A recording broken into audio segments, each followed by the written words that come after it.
Super fresh at hot off the press. Artista update para sa inyong mga beshi.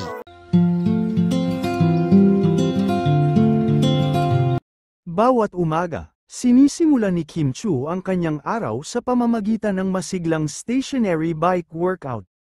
Habang umiikot ang pedal, hindi lamang tumataas ang kanyang heart rate, kundi pati na rin ang kanyang energy levels para sa buong araw.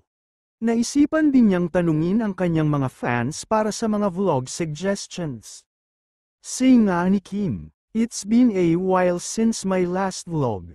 Sorry been missing in action."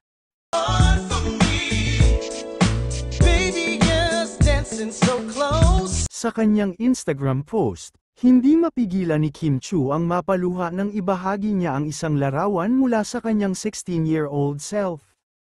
May kasamang crying emoji pa. Bumalik ang kanyang alaala sa 18 taon na ang nakalipas. Noong panahon ng Pinoy Big Brother, kung saan nagsimula ang lahat.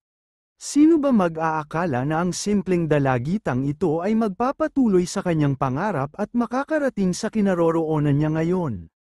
Napakalayo na ng narating at mararating pa ni Kimi. We love you Kim and Paulo. More projects pa sana para sa Kim Pao. Gusto ko pong patunayan sa sarili ko na kayang-kaya ko lahat ng task na ipapagawa sa akin. Maging artista. Kasi